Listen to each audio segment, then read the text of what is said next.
Los derechos de Dios. Meditación espiritual del Reverendo Padre José Luis Torres Pardo, fundador del Instituto Cristo Rey. Roldán, 11 de agosto de 2002.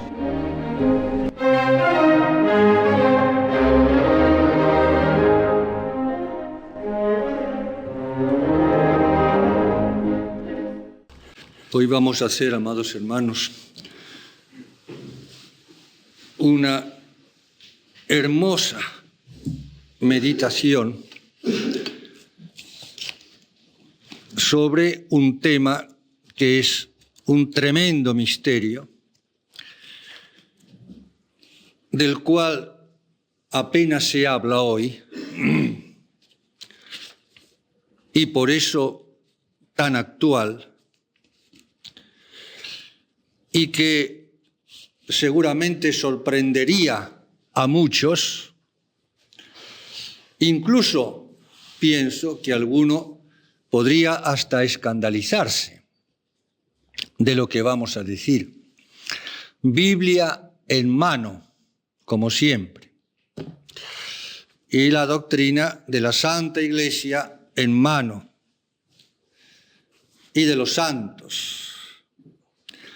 La fe de siempre. El diablo es astuto, la serpiente, y él sabe muy bien lo que gana callando ciertas verdades reveladas y lo que pierde cuando estas verdades reveladas se predican a los cuatro vientos. Me refiero ahora, amados hermanos, a los derechos de Dios. Vamos a meditar juntos sobre los derechos de Dios. Porque solamente se habla de los derechos humanos, pero nadie habla de los derechos de Dios, o muy pocos. Sí, por supuesto, el Santo Padre, nuestro amado Papa. El 3 de mayo del año 1987, con ocasión de la canonización del beato Rupert Mayer, santo alemán, jesuita, el Santo Padre dijo estas palabras textuales. Tenían que estar escritas con letras de oro y con mayúsculas, ¿no? Dios es el que tiene el primer derecho sobre nosotros. Hoy se habla mucho de derechos humanos, pero nada se dice de los derechos de Dios. Y ello, a pesar de que son realidades que se corresponden recíprocamente. Es decir, si no tenemos en cuenta en primer lugar los derechos de Dios, jamás se van a respetar los derechos del hombre, puesto que el hombre es digno de respeto por ser hijo, imagen de Dios. Si yo no veo al hombre como obra de Dios, la más excelsa de la creación, junto con los ángeles, si yo no veo a Dios en el hombre, aun en el enemigo, ¿cómo voy a respetar los derechos humanos? La experiencia nos lo dice. Hoy día, en nuestra querida patria, en que se están pisoteando con saña estos derechos humanos, está gritando que el problema de fondo es este. ¿Por qué estamos pisoteando los derechos mismos de Dios? De Dios, como decía el Papa, que tiene el primer derecho, diríamos todos los derechos, sobre nosotros y sobre toda la creación. Donde Dios y su ley, añade el Papa, no son honrados, no se respetan tampoco los derechos de los hombres. Si no respetamos la ley de Dios, menos aún vamos a respetar los derechos humanos. Los derechos de Dios y los derechos del hombre se mantienen juntos y caen juntos. Son inseparables. Comprometeos, como Robert Mayer, en favor de los derechos de Dios y de la gloria divina, también en la vida pública, en el orden social, económico, político, cultural, familiar, laboral, profesional. Esta es la realeza del reinado social de Cristo, en otras palabras, evidentemente. Hay otro texto también, en medio de esta alocución, que vale la pena leer.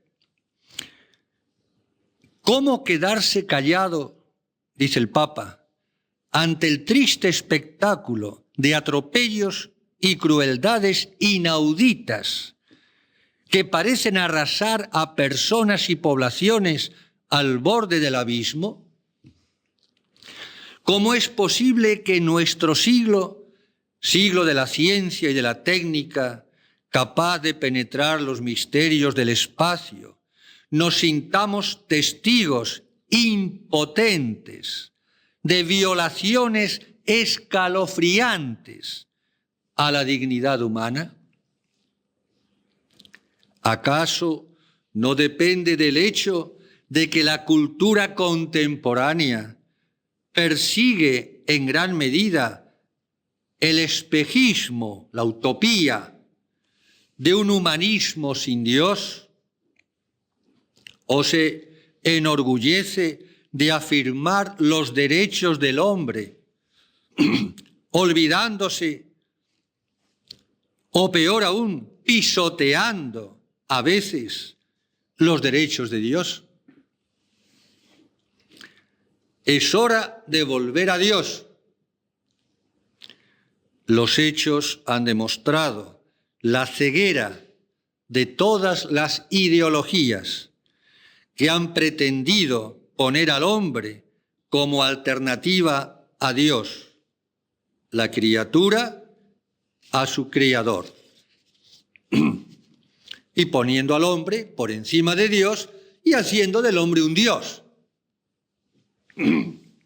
Y así nos va. Y así nos va. Y lo que nos espera a este paso. Como dice el concilio, añade el Papa, la criatura sin el Creador desaparece. Ciertamente es justo y necesario afirmar y defender los derechos del hombre, pero antes es preciso reconocer y respetar y defender los derechos de Dios, como han hecho todos los santos. Y de una manera muy particular podríamos mencionar, se me ocurre en este momento, por ejemplo, Santo Tomás Moro, frente a esta, no sé cómo llamarla, cosa del rey Enrique VIII, como una reina Isabel la Católica, como un García Moreno, presidente del Ecuador, asesinado villanamente por la masonería, justamente por defender y con su sangre los derechos de Dios. Una Santa Juana de Arco, quemada viva y acusada injustamente, impíamente, por los mismos eclesiásticos, obispos de su época. ¿Y cuántos? ¿Y cuántos? Todos los santos. No hablemos ya de los mártires. Justamente mártires por defender los derechos de Dios, antes que nada, y encarando a los emperadores y encarando a los torturadores y hasta las mismas fieras.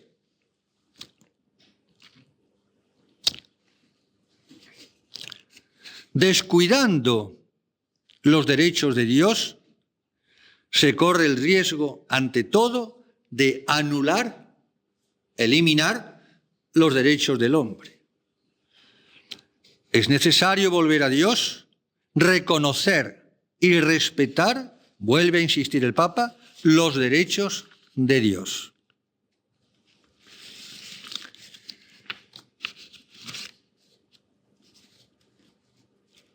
Todos sabemos, vamos a entrar ya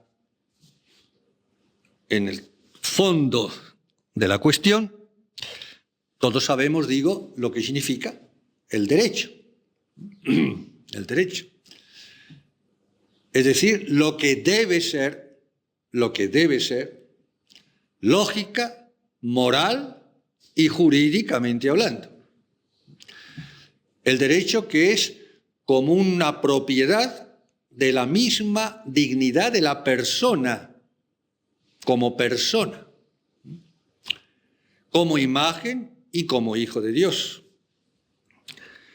Ahora, si aplicamos esta definición del derecho a Dios, queda corta, cortísima, pero por lo menos hasta donde llegamos, frente y ante la trascendencia de un Dios infinito, el Dios siempre mayor, que todo lo que se puede pensar y decir o imaginar, tendremos, aunque sea una pálida idea, de los derechos de Dios.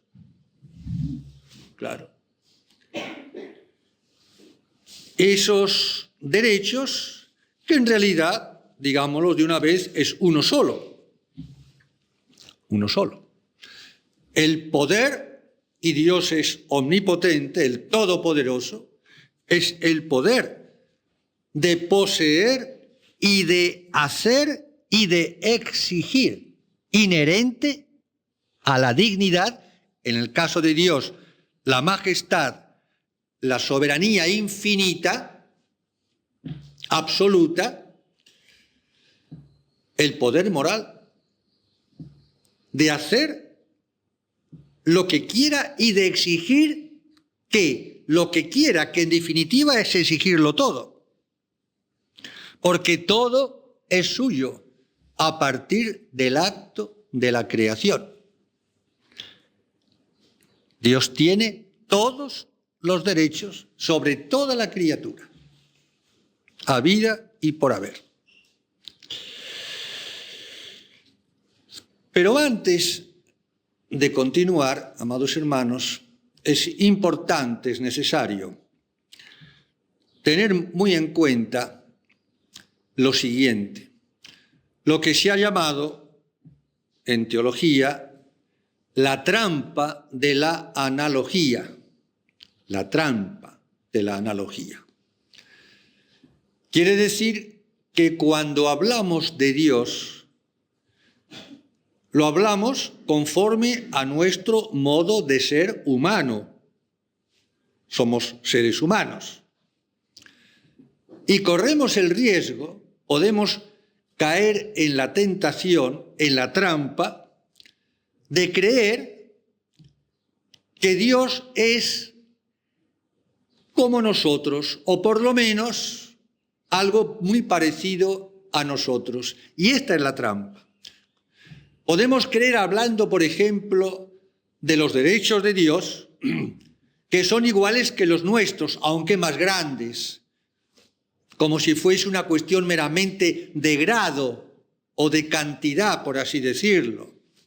Y es una cuestión infinitamente más, una cuestión esencialmente superior, distinto, y apenas, sí, algo por supuesto, sino que iríamos en el agnosticismo, no podríamos conocer nada de Dios, tampoco el otro extremo, pero apenas una pálida imagen nos hacemos de cómo es Dios, cuáles son o cómo son sus perfecciones, sus derechos, como veremos ahora a continuación.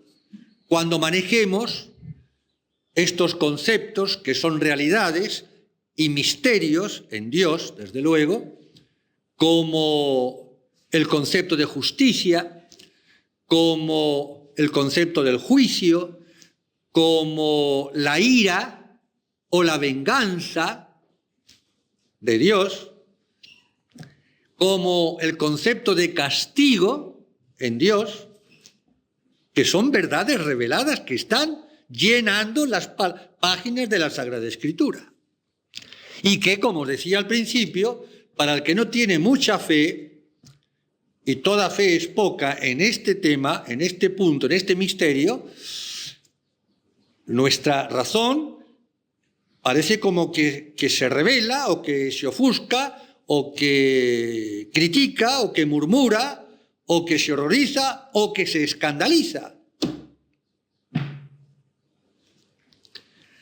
No caigamos, pues, en esta trampa de la analogía. Analogía quiere decir, o análogo, parecido, lo que es esencialmente distinto. Ya lo decía el filósofo Aristóteles, esencialmente distinto y semejantemente, parecidamente, más o menos semejante, pero esencialmente distinto. Dios es el otro, con mayúsculas. Es infinito, es trascendente. Entonces, las palabras que para nosotros suenan de una manera, digamos, desagradable y hasta, repito, escandalosa, ahora está de moda decir que Dios no castiga. ¿Quién ha dicho que Dios no castiga? ¿O es que no han leído la Biblia? ¿O no leen los documentos del magisterio? ¿O no leemos la vida de los santos? No hablemos ya del infierno, porque eso ya es... ¿Quién se atreve hoy a hablar del infierno? ¿Quién se atreve? Y cuando digo se atreve, no me refiero entre los paganos, sino entre los mismos cristianos, incluso a veces entre nosotros los mismos clérigos. Y a fuerza de no hablar, y a fuerza de disimular, y a fuerza de callar, por miedo, por respeto humano, entonces nuestra fe se va desgastando, se va deteriorando. Y el pueblo cristiano, a fuerza de no escuchar estas grandes verdades, termina por dudar de si son verdad todavía, si tienen vigencia, porque nadie habla. ¿No será que ahora ya habrá cambiado la doctrina? ¿Quién ha dicho que ha cambiado la doctrina? ¿Ven? Cuidado, pues, con la trampa de esta analogía. Hoy día se ha perdido, ¿y de qué manera?, el sentido de Dios. Empecemos por aquí. El sentido de Dios. El Santo Padre lo ha dicho tantas veces. Yo resumo, por falta de tiempo. Y al perderse el sentido de Dios, automáticamente se pierde, lo hemos dicho, el sentido mismo del hombre. Si yo no sé quién es Dios y cómo es Dios, ¿cómo voy a saber qué es el hombre, que es imagen de Dios? Semejante a Dios. Creado por Dios. Y al perder el sentido del hombre, vamos sacando las consecuencias, vamos tirando del hilo, se pierde el sentido del pecado. Que es lo que pasa hoy día, ni más ni menos. El sentido del pecado. Por eso la gente cada vez se confiesa menos. ¿De qué se va a confesar? Si todo el mundo es bueno, nadie ha hecho nada malo. El Santo Padre, en la encíclica sobre la penitencia, Reconciliatio et Penitentia, lo dice y se queja, y con mucha razón. Y señala con el dedo cómo en esta cultura, por llamarla así, entre comillas, ¿no?, cultura que es la cultura del vacío y de la muerte, la cultura prácticamente atea, en donde están en auge las ciencias, sobre todo la psicología o antropología, la sociología. Todo esto contribuye, porque no están fundadas en la verdad cristiana, contribuyen, y el Papa tenía razón, por supuesto, a que cada vez se vaya desdibujando hasta prácticamente desaparecer el sentido del pecado. Con el psicoanálisis y todas estas técnicas psicológicas, resulta que lo que uno quiere es quitarse de encima ese, entre comillas o sin comillas, complejo de culpa. Claro. Nadie tiene la culpa.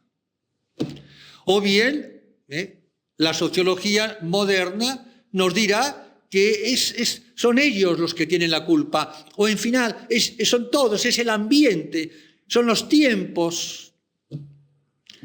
Y la culpa personal, mi responsabilidad ante mi conciencia y ante Dios y ante los demás, queda diluida, queda compensada astutamente, mentirosamente, hipócritamente, frente a un pecado, por llamarlo de alguna forma, o una culpa, que es global también, todo es global ahora.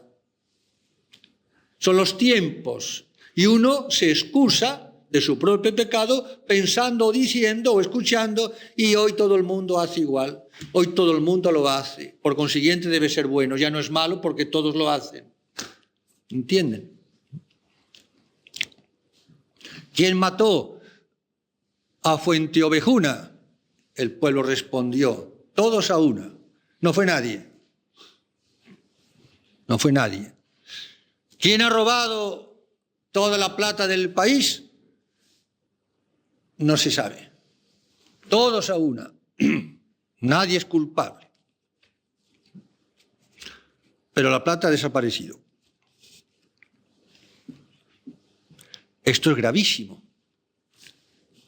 El haber perdido este sentido del pecado. Pío XII ya hizo famosa esta frase: el mayor pecado del mundo moderno es que el hombre ha llegado a perder el sentido, la conciencia misma del pecado. Y es cierto, lamentablemente es cierto. Y entonces, sigamos tirando del hilo, al perder el sentido del pecado, ¿qué sentido, podemos preguntarnos, tiene la redención? La muerte de Cristo en cruz y la resurrección. ¿Qué sentido tiene hablar de salvación? Si todos somos buenos, si nadie ha hecho nada malo, ¿quién tiene necesidad, conciencia de necesidad de un Salvador, de salvarse? ¿Qué sentido tiene Cristo crucificado? Absurdo. Sigamos tirando del hilo. ¿Y qué sentido tiene el dolor? Todo el mundo habla del dolor, no es para menos, sobre todo hoy, de todo tipo, físico, moral, social. Pero que pocos son los que ponen el dedo en la llaga y van a la raíz, al último porqué o al primer porqué del dolor. ¿Por qué el dolor? ¿Por qué el dolor? Ay, bueno, por la desnutrición. No, yo me refiero al fondo de la cuestión. ¿Por qué existe el mal en el mundo? ¿Qué ha pasado si Dios es bueno? Claro. ¿Se dan cuenta que no tenemos respuesta desde el momento en que perdemos de vista el sentido de Dios? Más aún, la muerte, este fantasma que está ahí, que está ahí, esperando. ¿Qué sentido tiene la muerte? ¿Por qué la muerte? Todo se viene abajo cuando se pierde el sentido de Dios. ¿Qué sentido tiene hablar de justicia si no hay justicia? ¿Habrá alguna vez justicia? ¿Quién hace justicia?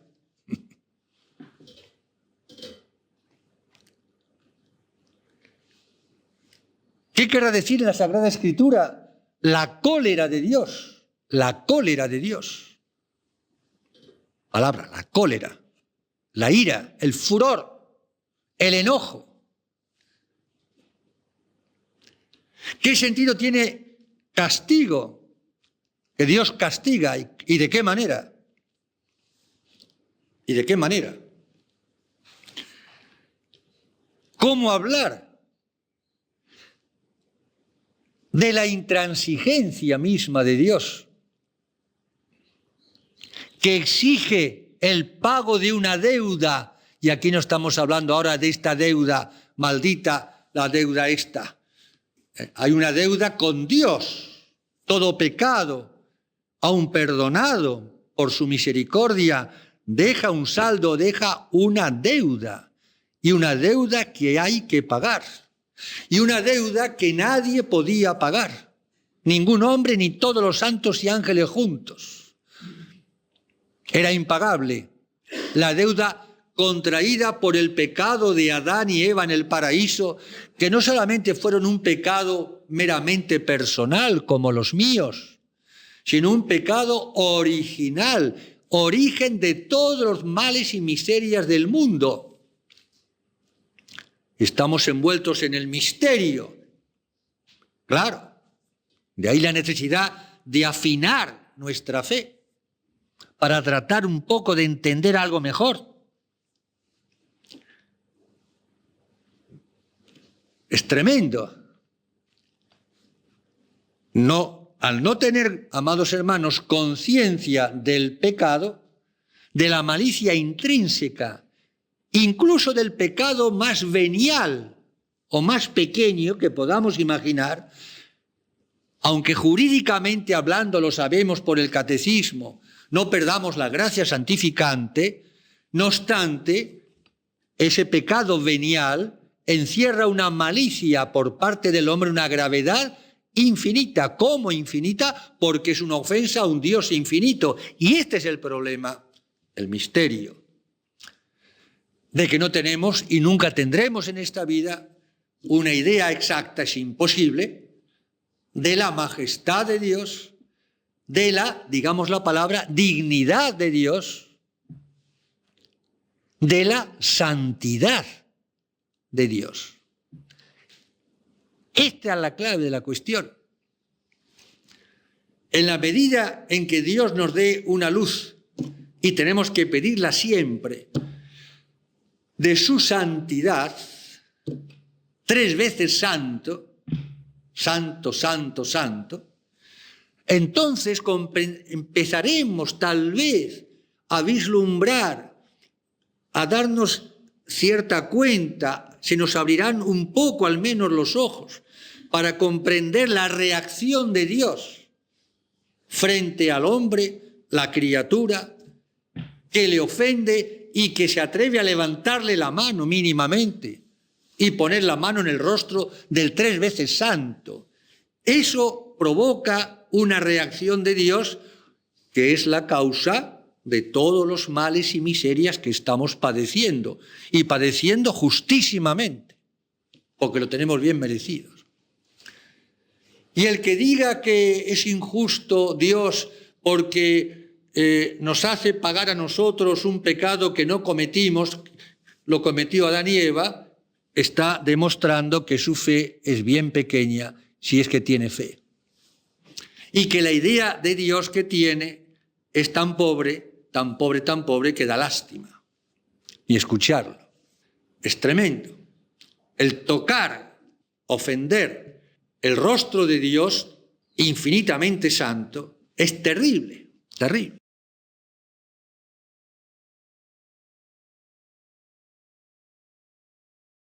Por eso, Dios para nosotros, en sí no, por supuesto, pero para nosotros, pobres criaturas, Dios es como una super paradoja para nosotros, repito, porque nos cuesta enormemente atar los dos cabos de los opuestos aparentemente, para mí, por mi cortedad, porque en Dios todo es uno, ser simplicísimo. Como dirá muy bien Santo Tomás, la simplicidad de Dios es tan simple. Nosotros como criaturas, seres compuestos, somos tan complicados, y más aún con el lastre del pecado original y los pecados personales, que nos cuesta enormemente entender a Dios mínimamente. Y por eso nos rasgamos las vestiduras como los hombres han rasgado las vestiduras a lo largo de toda la historia de la salvación, dentro y fuera de la Iglesia. Hasta los mismos apóstoles, antes de recibir la plenitud del Espíritu Santo el día de Pentecostés, constantemente discutiendo, altercando con el Señor, con Jesús. Y Jesús se lo reprochaba. Tanto tiempo que estoy con vosotros y todavía no me habéis conocido. Y a Pedro, apártate de mí, Satanás, tus pensamientos no son los pensamientos de Dios. No has entendido absolutamente nada. Los enojos de Dios, la ira de Dios, Cristo agarrando el látigo en el templo, maldiciendo a los escribas y fariseos hipócritas, todo el capítulo 23 de San Mateo, etcétera, etcétera, etcétera. El diluvio, pero es un estruendo. Hace pocos días, los que estabais presentes el día de San Ignacio, hablamos, ¿os acordáis?, de cuál es la esencia del cristianismo, decíamos. Y decíamos que la esencia del cristianismo, lo primero de todo del cristianismo, no es ni la doctrina, que lo es, pero no es lo primero, un mensaje, ni tampoco siquiera una moral, ni siquiera un culto, como todas las demás religiones, más o menos, tienen, por ser religiones. Que lo primero de todo, era justamente este amor de Dios inédito, inesperado, impensado, inconcebible, un amor loco de Dios que irrumpe, que se revela, que toma la iniciativa, que se presenta, que se manifiesta, que avasalla, que exige y que termina en la locura de la cruz. Eso es lo típico del cristianismo. Decíamos, en una palabra, un drama, y qué drama, pasional, de un amor infinito, que no podemos entender. Por eso la cruz siempre se nos presenta como un jeroglífico, ¿no? Como una cosa inexplicable, como un absurdo para nuestra razón, para nuestro sentimentalismo. Y ahora que decimos sentimentalismo, ¿cuántas veces nosotros pensamos más con el corazón que con la cabeza? Por eso no podemos entender, y se comprende, ni siquiera podemos tolerar que se hable del infierno. No nos cabe en la cabeza que un Dios infinitamente bueno, misericordioso, que es Padre, castigue eternamente a una criatura. Es el gran escándalo. Claro. Después del escándalo, o junto con el escándalo de la cruz, es el escándalo del infierno. Por eso nadie habla del infierno. ¿Y saben lo bien que hace el infierno? A mi sacerdote, y a mis 74 años casi, lo bien que me hace. Pero eso deprime. ¿Quién ha dicho que deprime? Según como usted lo mire. Porque justamente, viendo la reacción de Dios, que es amor infinito, uno toma más conciencia de quién soy yo. Como dirá San Ignacio en los ejercicios, lo recordarán, cuando dice, ¿quién es Dios contra el cual he pecado? ¿Y quién soy yo? ¿Quién soy yo para levantar la mano a Dios? ¿Quién soy yo? Y de ese contraste de quién es Dios, el amor, digo amor, infinito, Y yo, pobre criatura, que existo por pura misericordia, me he atrevido a levantar la mano a Dios, ¿cómo no va a haber infierno, hermanos? Pero como yo muchas veces pienso con el corazón, soy sentimental, entonces seguramente estaré pensando, ay, pobrecitos los condenados, toda la eternidad, pobrecitos. Ay, yo si fuese Dios, me parece que yo no tendría corazón para castigarlos de esa manera. Los castigaría, bueno, sí, pero después de unos días o unas semanas ya los llevaría al cielo. Yo no podría estar tranquilo con todos mis hijitos ahí en el infierno. Una eternidad, pobrecitos. Así pensamos los hombres, que estamos ciegos y que no sabemos nada, no entendemos nada. Claro. Y de esa manera llegamos a un absurdo, evidentemente. Llegamos a criticar a Dios, es la palabra, lo estamos criticando. No nos gusta un Dios así. Nos gustaría un Dios que hagamos lo que hagamos, al final, por lo menos que castigue, bueno, de acuerdo, pero que al final todos vayan al cielo y ya está. Así nos gustaría más. ¿Verdad que sí? Sí, seguro. Si hiciéramos una encuesta, firmábamos ya. Firmábamos ya. Qué lamentable, lamentable. Eso quiere decir que el Dios, este Dios de la revelación del Sinaí y del Gólgota, y no me acaba de convencer. No estoy de acuerdo con Dios nuestro Señor. ¿Te das cuenta de lo que estás diciendo? Es demencial pensar así. Demencial. Los santos no pensaban así, ni muchísimo menos. Yo tengo que pensar, y no hace falta, casi diría, ni siquiera ser humilde para pensar que debo estar equivocado y que realmente no entiendo a Dios para nada si pienso de esa manera. Claro. No tengo idea de la santidad. Y no me di cuenta, como dice el refrán, que por la boca muere el pez, que justamente porque Dios es infinitamente bueno, Padre, ofender a un Padre infinitamente bueno, sin arrepentirme, sin aceptar, rechazando el perdón que Dios ofrece a todo pecador. Porque la historia de la salvación es la parábola del hijo pródigo, es decir, del Padre misericordioso en acción. Es una parábola que se transforma, se traduce en historia, en realidad. No es un cuento, es una realidad. Rechazar, después de ofender a Dios, repito, a un Padre infinitamente bueno que me abre los brazos y me brinda el perdón y no me da la gana de pedir perdón y de reconocer lo que soy y lo que he hecho. ¿Cómo no va a haber infierno, hermanos? Si no, ese Dios que a mí me gustaría más sería un ídolo, es un ídolo. Y uno sin darse cuenta, fíjense lo que ocurre, nos llega a pasar, incluso a cristianos, ¿no? Sin darse cuenta, y somos idólatras en el sentido que adoramos ídolos. No solamente ídolos en el sentido de divinizar a las criaturas o de divinizar los mismos vicios y pecados como los paganos. Los ídolos de siempre, el poder, el placer, el sexo, el progreso, la ciencia, la propia razón, la libertad del hombre, un absoluto, ¿no? El hombre que se diviniza y se convierte en un Dios. A este Dios sí me gusta, este Dios sí me gusta. Las diosas, le dicen las diosas, diosas. Yo soy Dios. Pero la idea que yo me hago de Dios, muchas veces, sin darme cuenta, es un ídolo, porque no es Dios.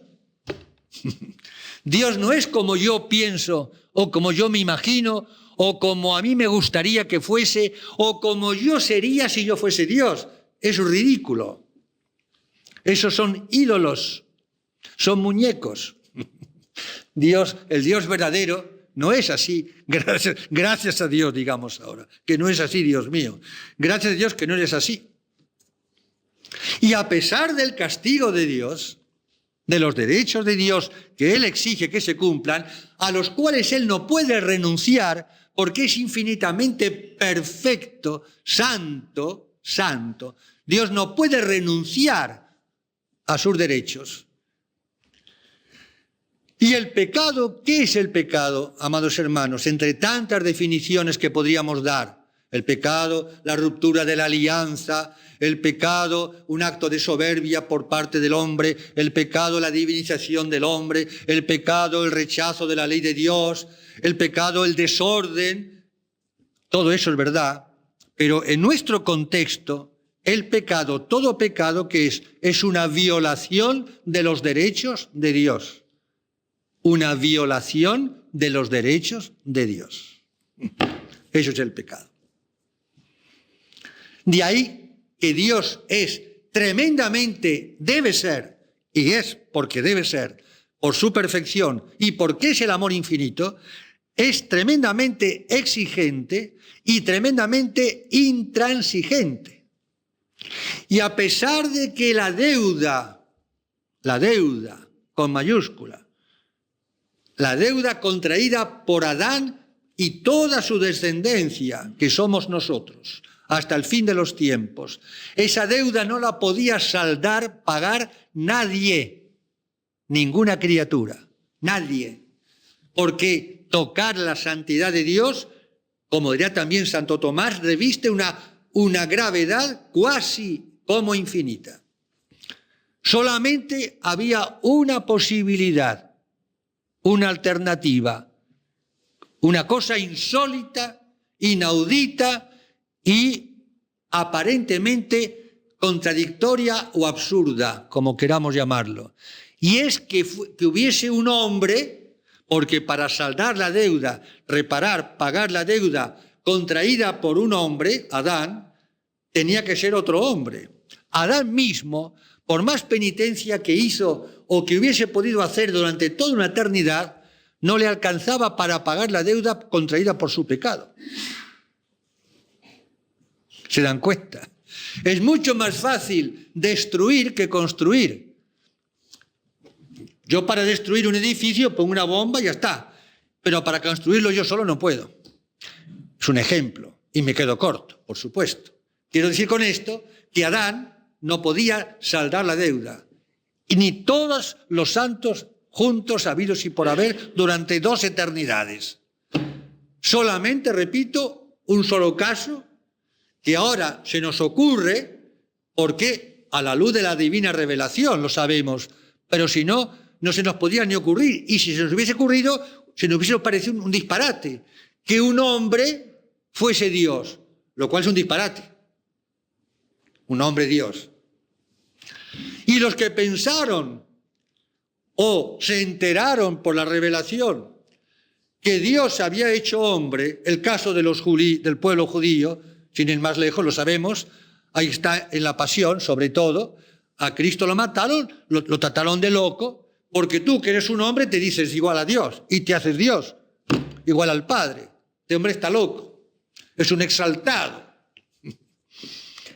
Nosotros ahora lo creemos por la fe, por el catecismo.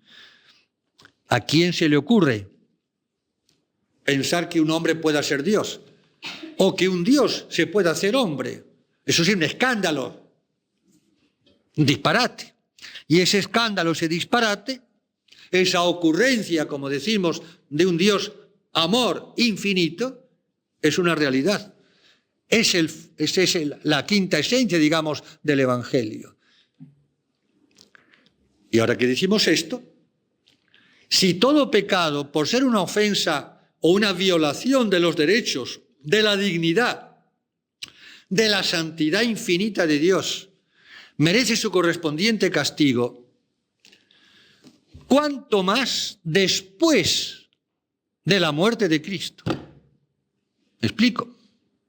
Si antes de la muerte de Cristo ya era así, porque Dios es el mismo, sí, pero después de la muerte de Cristo, y este concepto es de San Pablo, no es mío, es de San Pablo, la gravedad de cualquier pecado aumenta de quilates de una manera espantosa. ¿Por qué?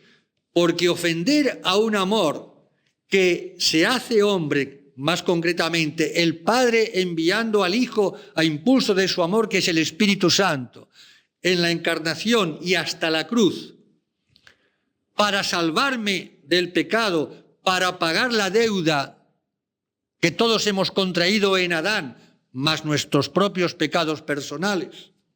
Ofender a un Dios que se hace hombre y se deja matar en la cruz por mí, comprenderán que el pecado todavía es muchísimo más grave si cabe. ¿Por qué? Porque el amor de Dios ha llegado ya al paroxismo, ha llegado ya a la locura en la cruz.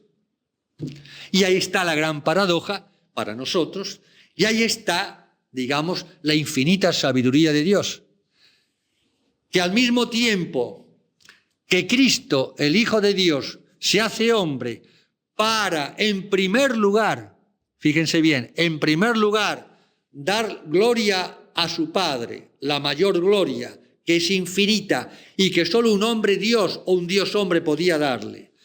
Y en segundo lugar, aunque de hecho al mismo tiempo, librarnos, rescatarnos, redención, pagar la deuda. ¿Qué significa redención? Re-emere en latín, significa comprar.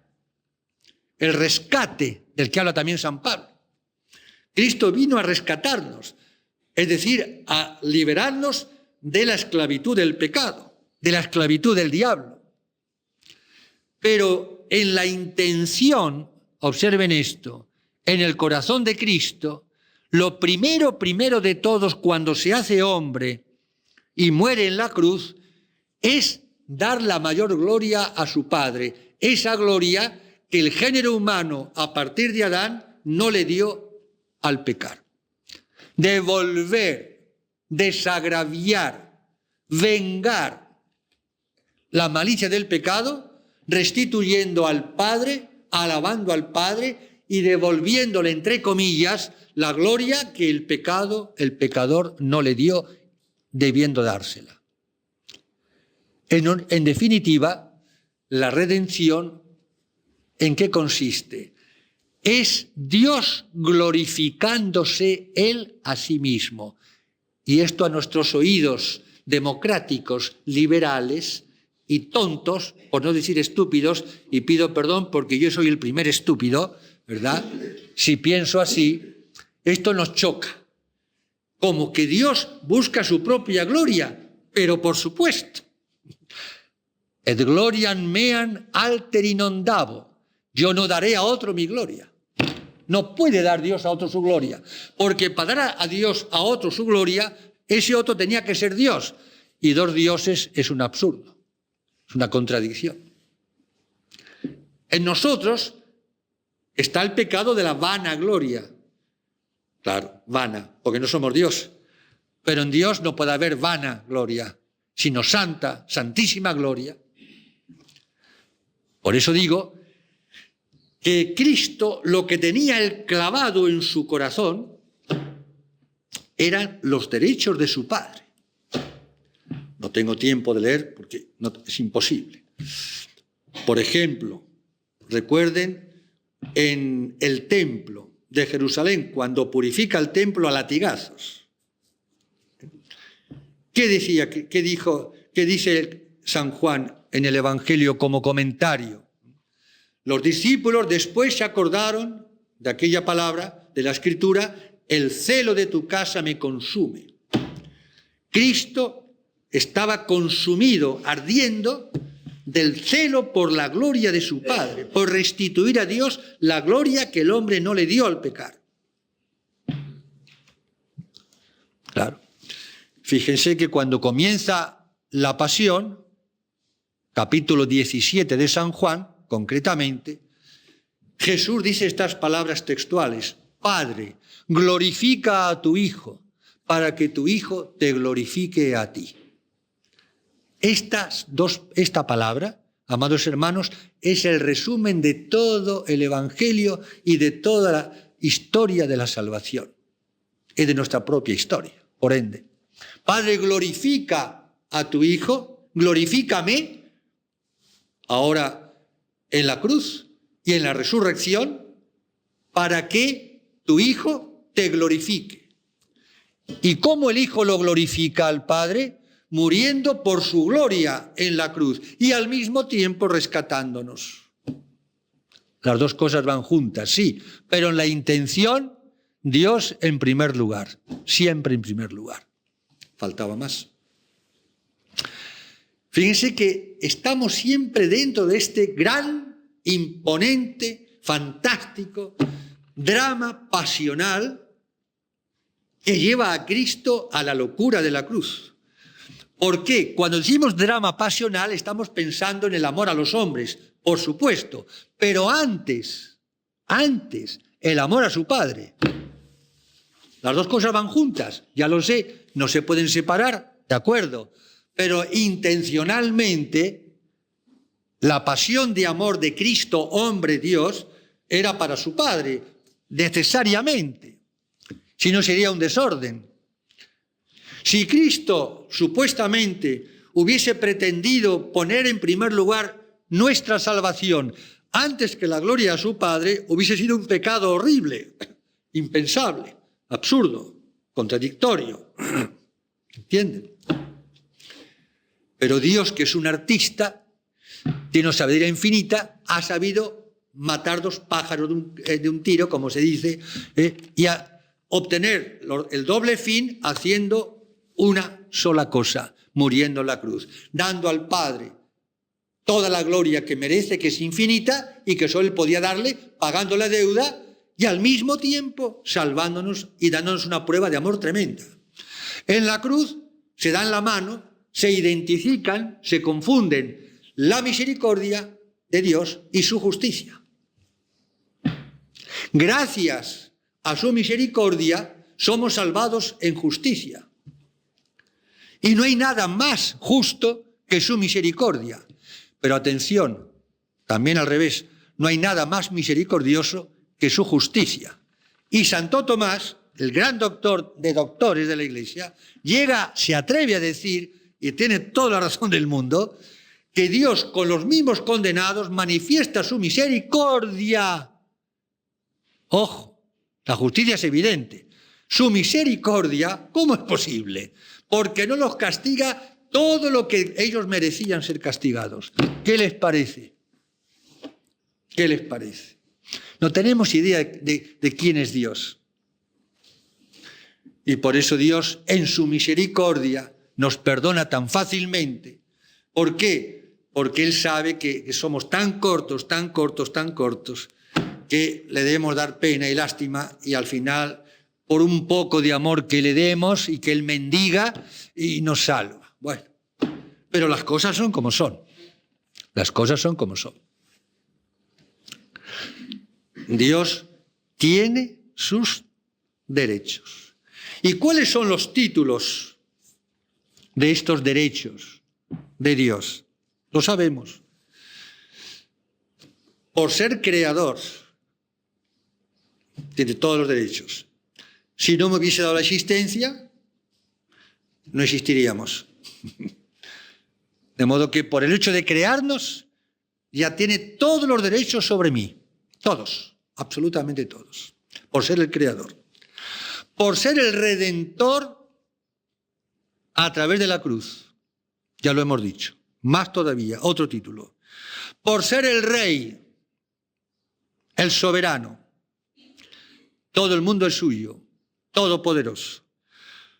Por ser el juez, por ser rey es juez, el juez de vivos y muertos. Fíjense ahora que decimos juez, juicio, derechos, estamos en una terminología jurídica. Pero aquí tengamos que tener mucho cuidado porque hay teólogos que son bastante cortos de vista y bastante sentimentales y que me perdonen, bastante tontos. Como diciendo que esto es juridismo. No es juridismo. Fíjense que San Juan, en el cuarto evangelio, la estructura del cuarto evangelio está concebida por San Juan expresamente en base a un aspecto jurídico y forense.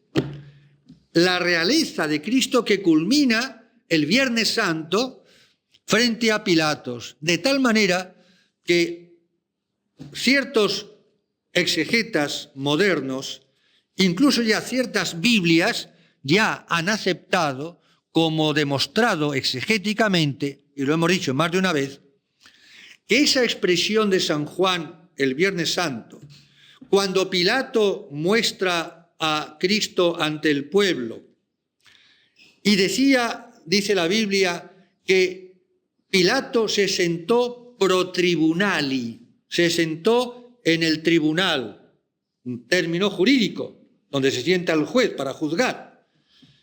Pues bien, digo, hay exegetas muy autorizados y Biblias que ya lo han aceptado, y a mí me encanta, que esta actitud de sentar en el tribunal, que era una piedra que estaba allí en la explanada, ante el pretorio, ante el pueblo, fuera del edificio, el Viernes Santo, no fue Pilato el que se sentó, sino que Pilato, irónica, burlonamente, sentó a Cristo en el tribunal, exponiéndolo al escarnio del pueblo, tratando de apaciguar al pueblo porque no encontraba causa de condenación ninguna, y lo repite varias veces, no encuentro culpa en este hombre para condenarlo como queréis.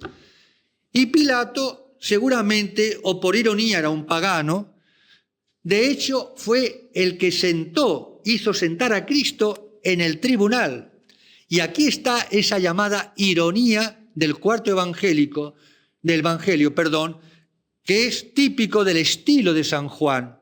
La ironía consiste en que Cristo, que está siendo juzgado ante el mundo, digamos, ante el pueblo judío, paradigmáticamente, por Pilato, en realidad es Cristo el que está juzgando al mundo, prejuzgando al mundo, y el que vendrá en definitiva, como dijo en la Pasión, ante el Sanedrín, a juzgar a vivos y muertos al final de los tiempos. Pero ya el juicio para San Juan tiene lugar el Viernes Santo.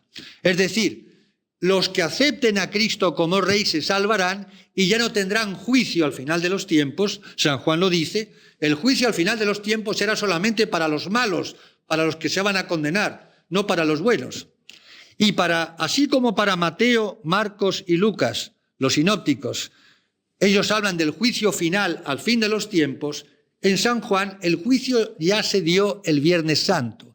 Uno no contradice al otro. ¿Quién tiene razón? Los dos tienen razón.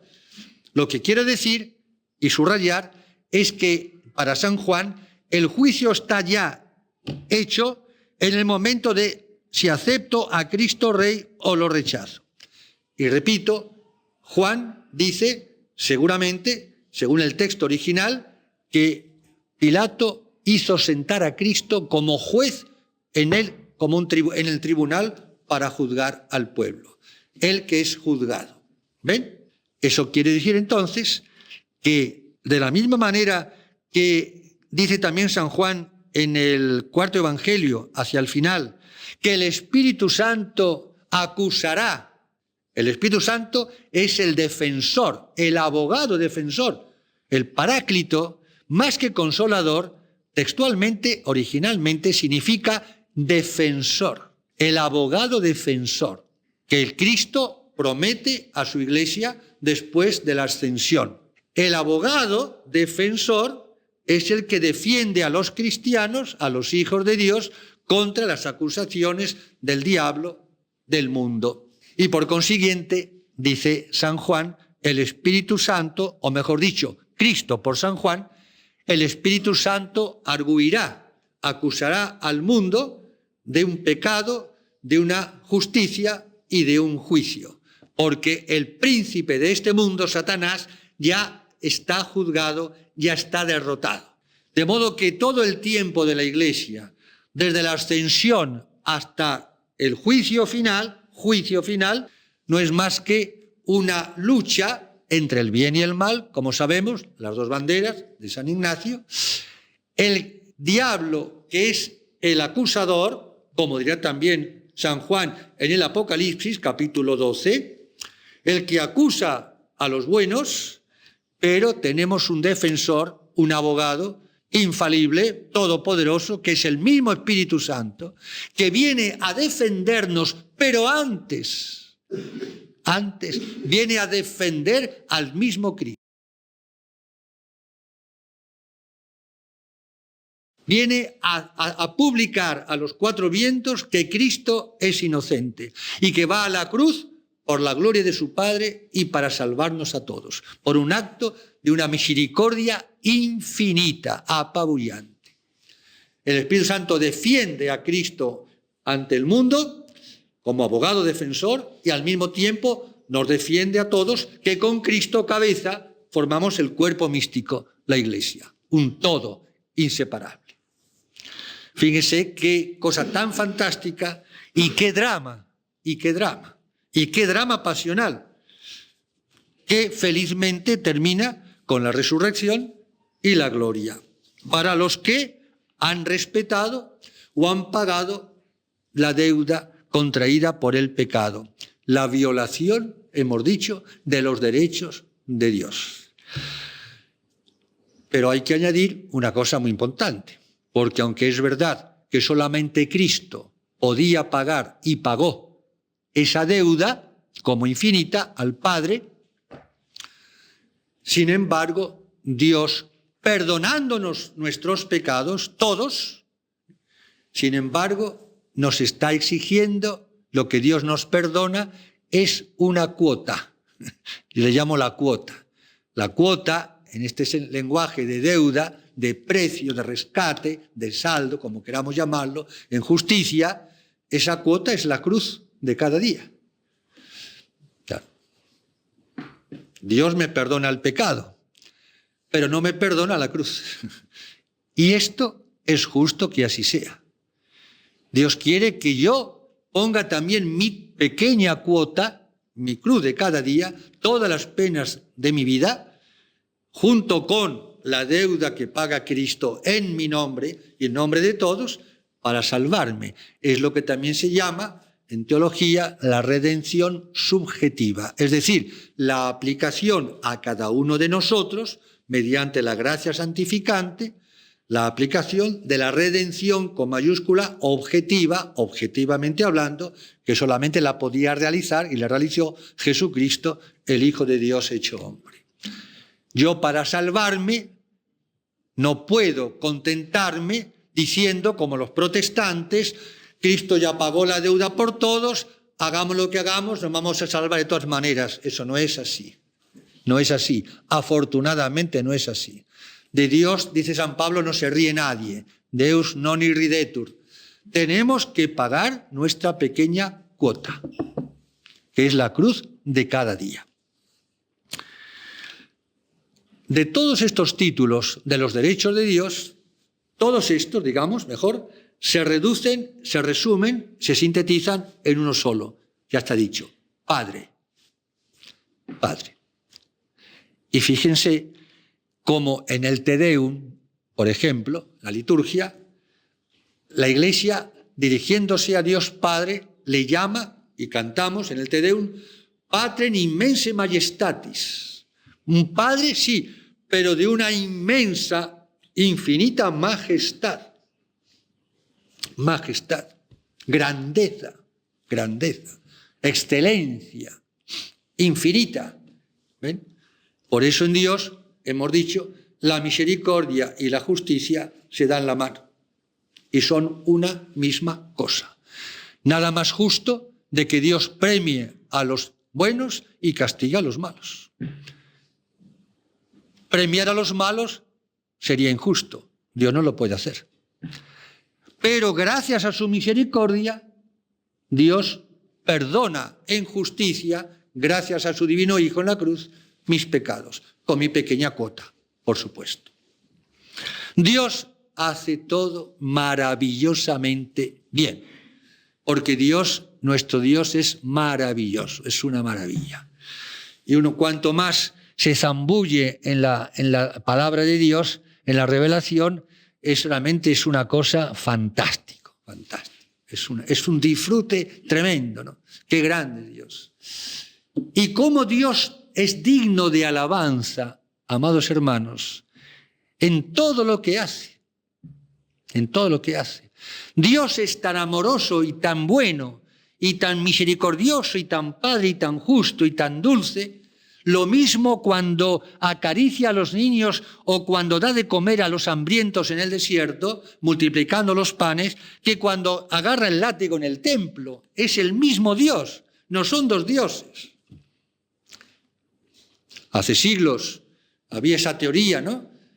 Como distinguiendo u oponiendo, mejor todavía o peor todavía, el Dios del Antiguo Testamento, que sería un Dios duro, un Dios implacable, justiciero, que castiga, que amenaza, que se enoja, comparándole o poniéndole al Dios del Nuevo Testamento, Jesús, que es todo dulce, misericordioso, amoroso. Eso es una mentira, eso es una estupidez, eso ofende al mismo Dios.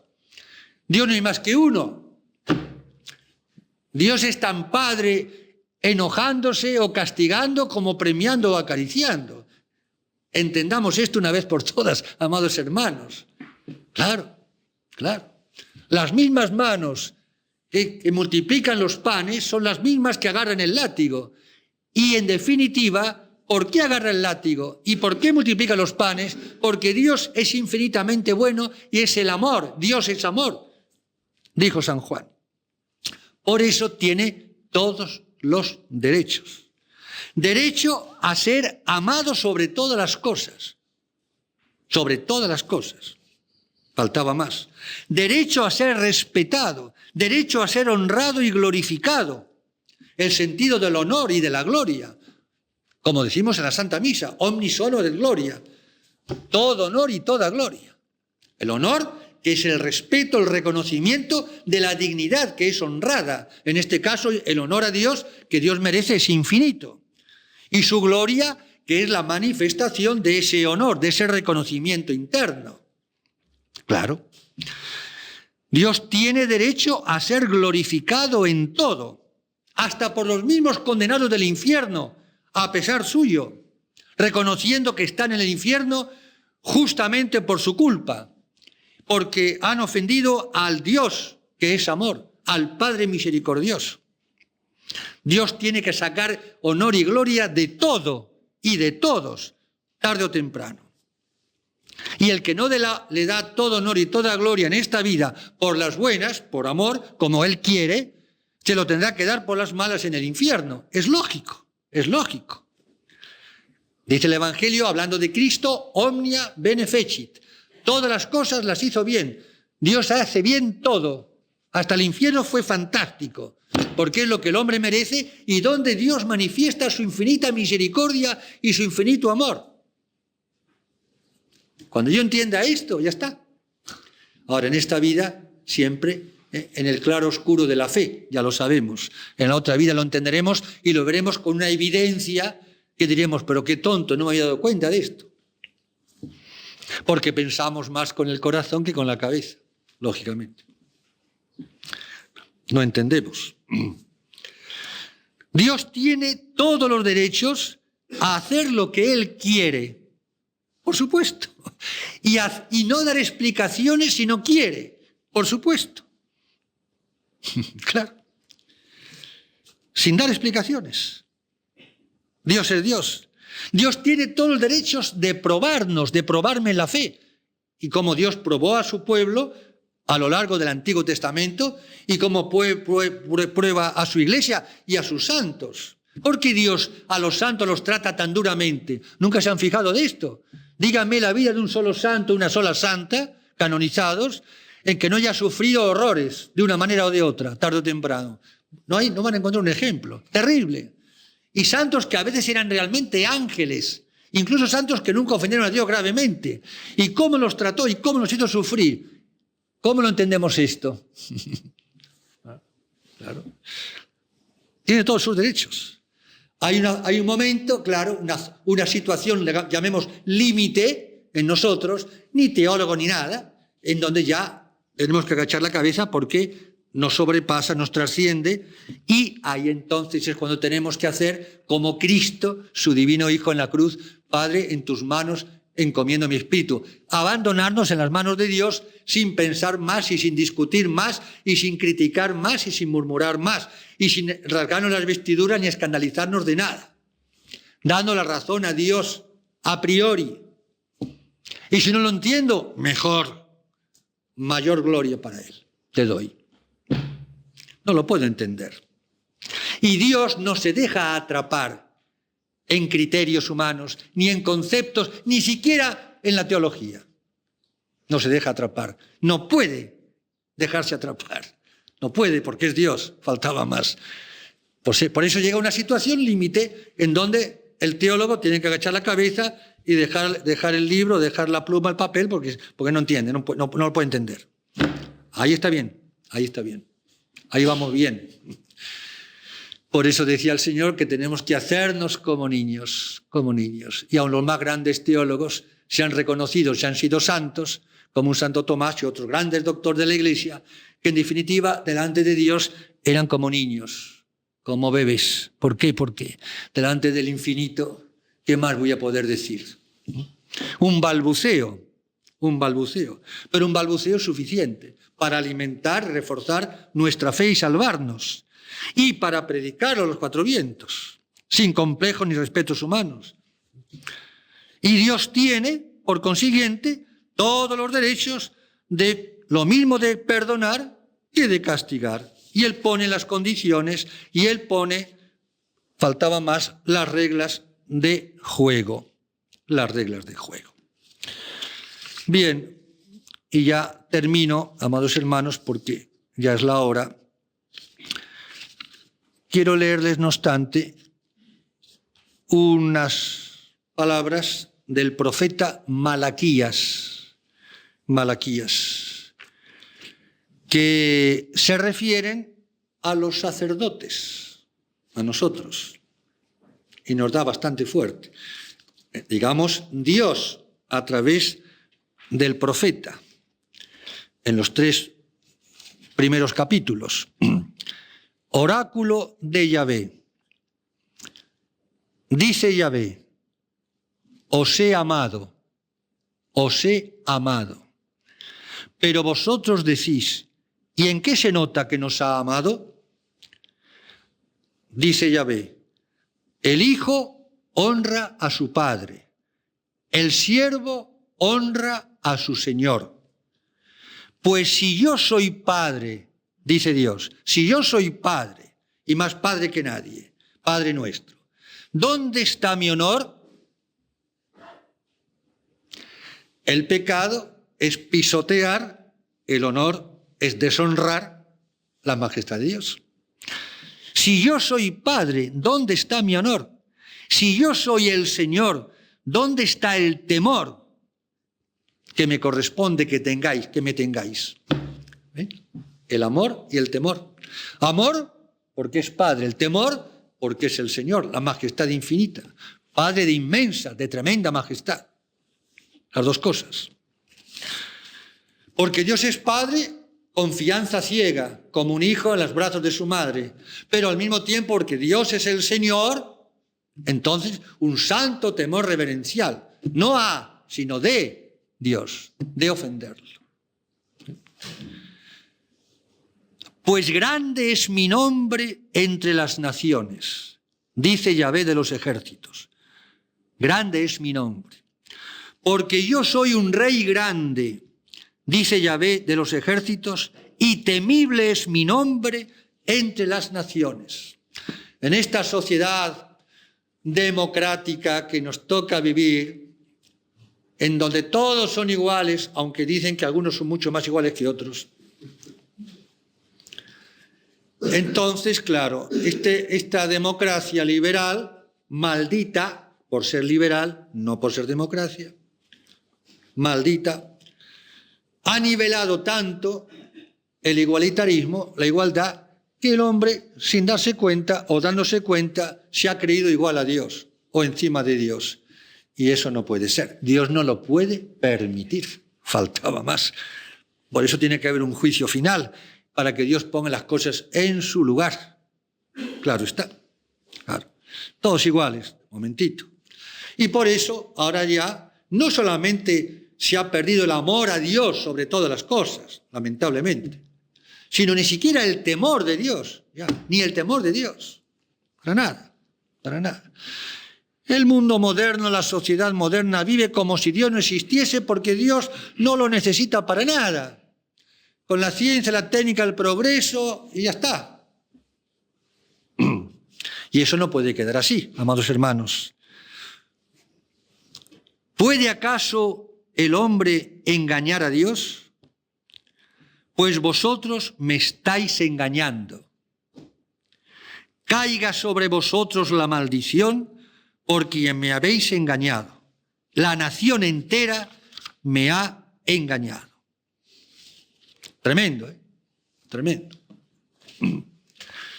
Cuando los enojos de Dios son santísimos, como es santísima su ira, su cólera.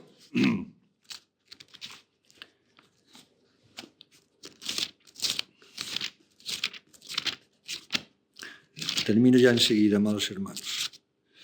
Es una cosa tan importante esto para toda la vida, tan importante.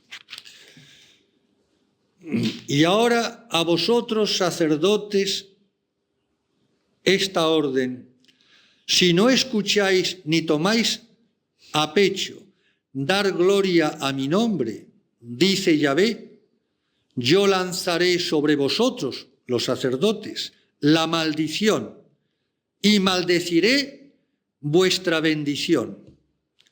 Y hasta la he maldecido ya, porque ninguno de vosotros toma nada en serio. He aquí que yo voy a romper vuestro brazo, os echaré estiércol a la cara, el estiércol de vuestras fiestas, de vuestras liturgias, de vuestras misas. Y seréis aventados como el trigo al aire delante de mí. Sabréis así que yo os dirigí esta orden para que subsistiera mi alianza con Leví, dice Yahvé Sebaot. Qué palabras, ¿verdad? Maldito el tramposo que tiene un macho en su rebaño, pero que promete en voto y sacrifica al Señor una bestia defectuosa, lo que hizo Caín. Ofrecía a Dios los animales con defectos, no los mejores, como Abel, y Dios lo maldijo. ¿Y de qué manera? Que yo soy un gran rey, dice Yahvé, y mi nombre es terrible entre las naciones. Este es nuestro Padre, amorosísimo, dulcísimo y tiernísimo. El único Dios, uno y trino. El mismo Dios de la cruz, amados hermanos. Y miren, el cardenal Ratzinger, en una conferencia dada en un congreso de catequesis en Roma, terminó la conferencia con estas palabras, y yo también termino. Cardenal Ratzinger, como saben, es, después del Papa, la primera autoridad doctrinal hoy en la Iglesia. Un aspecto a menudo descuidado actualmente de la predicación de Jesús es el anuncio de que el reino de Dios es anuncio del Dios presente, del Dios que nos conoce, que nos escucha, del Dios que entra en la historia para hacer justicia, para hacer justicia.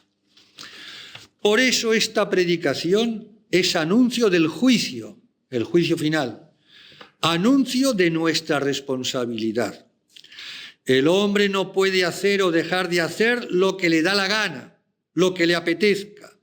El hombre será juzgado y debe rendir cuentas a Dios. Dios hace justicia y, en definitiva, solo Él puede hacerla.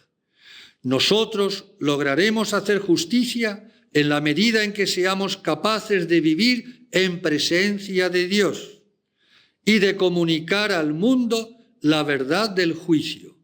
Hay justicia. Porque uno dice, y a veces con desesperación, no hay justicia, no hay justicia, no hay justicia. Va a haber justicia, tengamos paciencia.